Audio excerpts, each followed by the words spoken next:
majestic mounds which seemed almost to quiver with a quiet life when the wind blew across them. Here and there it took the forms of vast fingers, and in others it just spread out flat and smooth and treacherous.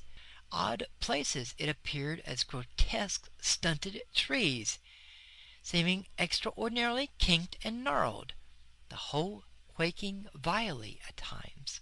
At first it seemed to us that there was no single portion of the surrounding shore which was not hidden beneath the masses of the hideous lichen. Yet in this I found we were mistaken, for somewhat later, coasting along the shore of a little distance, we descried a smooth white patch of what appeared to be fine sand, and there we landed. It was not sand. What it was I do not know. All that I have observed is that upon it the fungus will not grow, while everywhere else, save where the sand-like earth wanders oddly, pathwise, amid the grey dissolution of the lichen, there is nothing but that loathsome greyness. It is difficult to make you understand how cheered we were to find one place that was absolutely free from the growth, and here we deposited our belongings. Then we went back to the ship for such matters as it seemed to us we should need.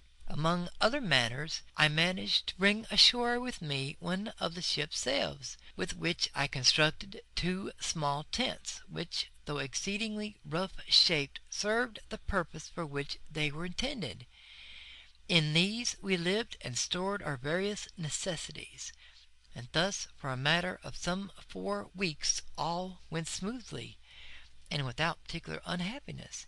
Indeed, I may say with much of happiness, for we were together. It was on the thumb of her right hand that the growth first showed. It was only a small circular spot, much like a little grey mole. My God, how the fear leapt to my heart when she showed me the place. We cleansed it between us, washing it with carbolic and water. In the morning of the following day she showed her hand to me again. The grey, warty thing had returned. For a little while we looked at one another in silence. Then, still wordless, we started again to remove it. In the midst of the operation she spoke suddenly. "What's that on the side of your face, dear?" Her voice was sharp with anxiety. I put my hand up to feel. "There, under the hair by your ear, a little to the front a bit." My finger rested on the place, and then I knew. "Let us get your thumb done first," I said, and she submitted, only because she was afraid to touch me until it was cleansed. I finished washing and disinfecting her thumb, and then she turned to my face. After it was finished, we sat together and talked a while of many things, for there had come into our lives sudden, very terrible thoughts. We were all at once afraid of something worse than death. We spoke of loading the boat with provisions and water and making our way out onto the sea. Yet we were helpless from many causes, and the growth had attacked us already. We decided to stay. God would do with us what He will. We would wait. A month, 2 months, 3 months passed, and the places grew somewhat, and there had come others. Yet we fought so strenuously with the fear that its headway was but slow, comparatively speaking. Occasionally we ventured off to the ship for such stores as we needed. Then we found that the fungus grew persistently. One of the modules on the main deck became soon as high as my head, and we had now given up all thought or hope of leaving the island. We had realized that it would be unallowable to go amongst healthy humans with the things from which we were suffering. With this determination and knowledge in our minds, we knew that we should have to husband our food and water, for we did not know at the time but that we should possibly live for many years. This reminds me that I have told you that I am an old man, judging by the years. This is not so, but He broke off. then continued somewhat abruptly.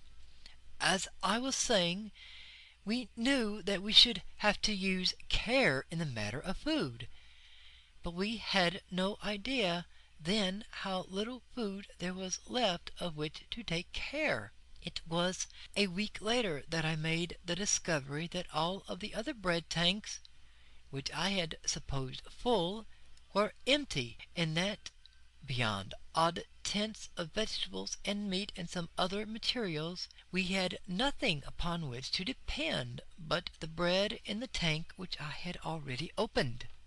After learning this, I bestirred myself to do what I could, and met to work at fishing in the lagoon, but met with no success. At this I was somewhat inclined to feel desperate, until the thought came to me to try outside the lagoon in the open sea.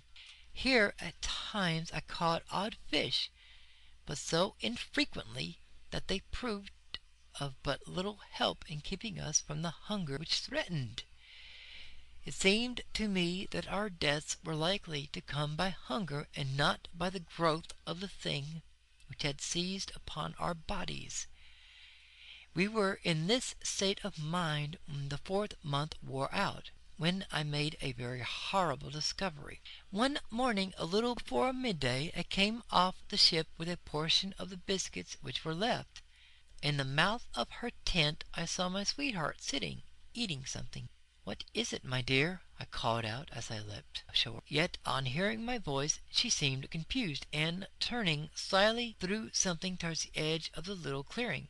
It fell short, and a vague suspicion having arisen within me, I walked across and picked it up. It was a piece of the grey fungus.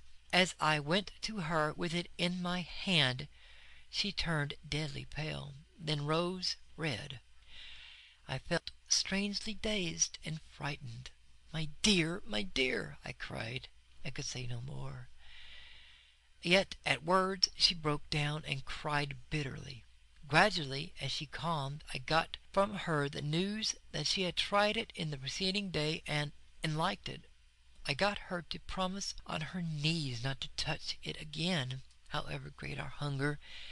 After she had promised, she told me that the desire for it had come suddenly, and that until the moment of desire she had experienced nothing towards it but the most extreme repulsion.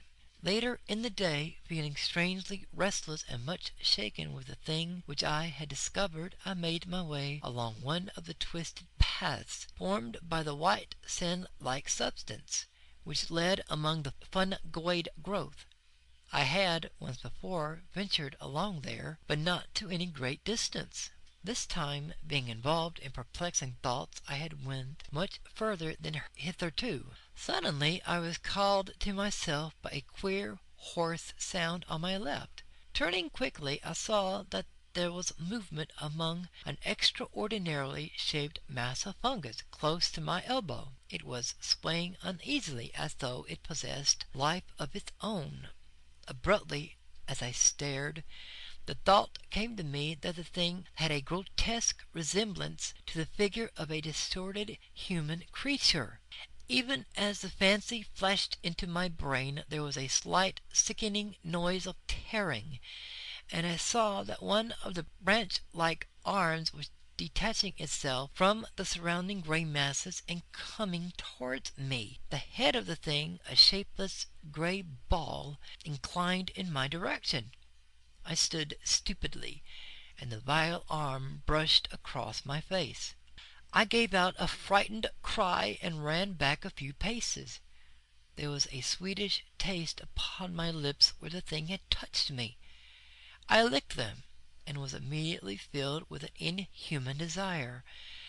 I turned and seized a mass of the fungus, then more and more. I was insatiable. In the midst of devouring, the remembrance of the morning's discovery swept into my mazed brain.